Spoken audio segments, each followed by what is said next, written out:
Salam, mən Elşən müəllim. Bugün sizə təhsil kurikulumu və pedaqoji əsasların zehin xəritəsini başa salacağım. Təhsil və kurikulumun əsaslarına nələr daxildir?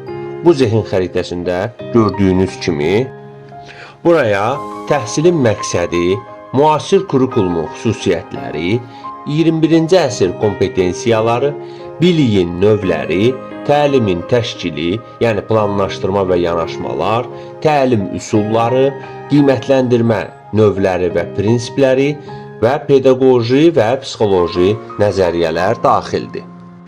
Bəs təhsilin məqsədi nədir? Təhsilin məqsədi insanı yaşadığı həyata hazırlamaq, tənqidi və yaradıcı düşüncəni formalaşdırmaq, milli və ümumbəşəri dəyərləri formalaşdırmaq və minimal bilik və bacarıqlara yiyələnmək. Yəni, əsas tam orta təhsil bazası üzrə. Bəs müasir kurikulumun hansı xüsusiyyətləri var? Bu zehin xəritəsində gördüyünüz kimi, kurikulumun tələbləri və kurikulumun prinsipləri bura daxildir. Kurikulumun aşağıdakı tələbləri var.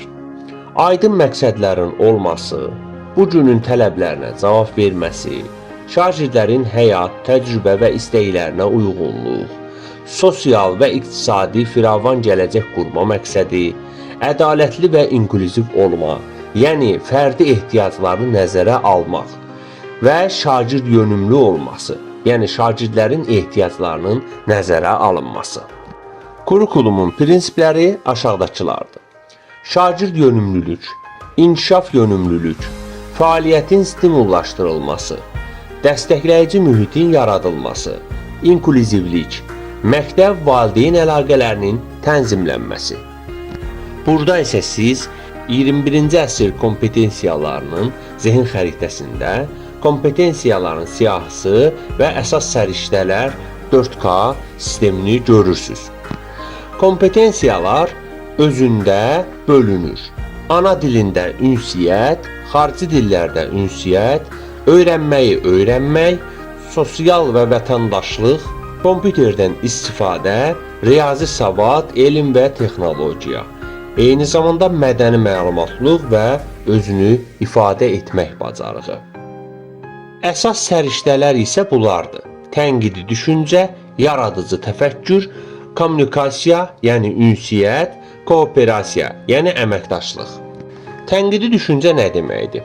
Yəni fikrini əsaslandırmaq, uyğunsuzluqları müəyyən etmək, qiymətləndirmə zamanı dəlillərə əsaslanmaq, bildiyi və yeni informasiya arasında fərqləri müəyyənləşdirmək. Yaradıcı təfəkkür nə deməkdir? Yəni, orijinal əlavələr və düzəlişlər eləmək, qeyri-standart yanaşma və innovativ layihələr hazırlamaq. Kommunikasiya, ünsiyyət bacarığı özü bölünür. Aydın, yazılı və şifahi nitq bacarığına, fəal dinləyici olmaq bacarığına, oxuyub anlama bacarığına və texnologiyalardan istifadə etmək bacarığına. Kooperasiya, yəni əməkdaşlıq nə deməkdir? Yəni komandada işləmək, liderlik bacarıqları, konflikt həll etmə bacarığı bura aiddir. İndi isə biliyin növlərini sadalayaq. Bura faktoloji, yəni deklarativ bilik, konseptual bilik, prosedural bilik, metakognitiv bilik daxildir. Faktoloji, deklarativ bilik də özü iki yerə bölünür. Bura terminoloji bilik, yəni ixtisas sözləri və spesifik bilik, yəni xüsusi məlumatlar, faktlar daxildir. Konseptual biliyə də təsnifat və kateqoriyalar, prinsip və ümumiləşdirmələr, nəzəriyyə, model və strukturlar daxildir. Prosedural biliyə isə bacarıqlar, alqoritmlər, texnika və metodlar, müvafiq prosedurlardan yerində istifadə etmək meyarları daxildir. Metakognitiv bilik özü strateji bilik, idraki tapşırıqlar haqqında bilik, şagirdin özü haqqında bilik sahib olmasından ibarətdir. İndi isə keçirik təlimin təşkili, planlaşdırma və yanaşmaları. Burada planlaşdırmanın növləri, tədrisin yanaşmaları, interaktiv təlim və diferensiallaşdırma komponentləri daxildir. Planlaşdırma 3 yerə bölünür. İllik perspektiv planlaşdırma, gündəlik cari planlaşdırma və geriyə planlama, nəticədən planlama. Gündəlik cari planlaşdırma nədir? Yəni dərsin məqsədi, qiymətləndirmə üsul və vasitələri, fəaliyyətlər və görüləcək işlər. Bildiyimiz kimi tədrisdə 2 cür yanaşma var. Müəllim yönümlü, pasiv yanaşma daha çox ənənəvi tədris modelində görülür və yeni şagird yönümlü, fəal iştirak, idraki fəallıq olan yanaşma. İnteraktiv təlim nədir? Qarşılıqlı əlaqə və fəaliyyət üzərində qurulur, problem həll etmə və tənqidi düşüncəni gücləndirir, real həyat bacarıqlarını önə çəkir. Yəni komanda qərar qəbul etmə və s. Diferensiallaşma komponentləri aşağıdakılardır. Məzmun, yəni ötürülən informasiya, proses, yəni öyrənmə fəaliyyətləri, məhsul, yəni nailiyyətlərin nümayişi və öyrənmə mühiti, yəni fiziki və psixoloji elementlər. Təlimin aşağıdakı üsulları var.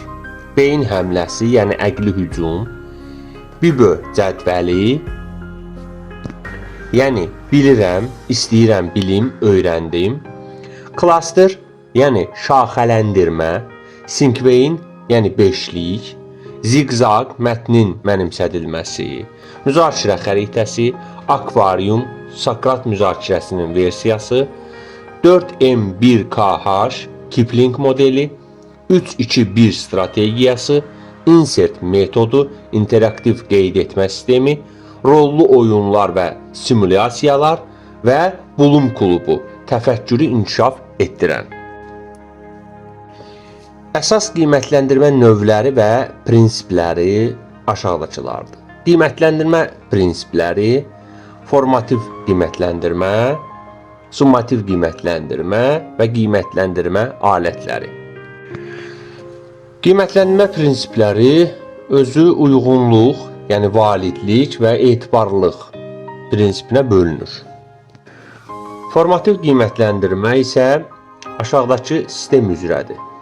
Təlim nəticələrinə uyğunluq, meyarların olması, konstruktiv rəy, qarşılığı və özünü qiymətləndirmə və formativ qiymətləndirmə vasitələrinə də müşahidə, sual-cavab, çıxış bileti, BIBÖ sistemi daxildir.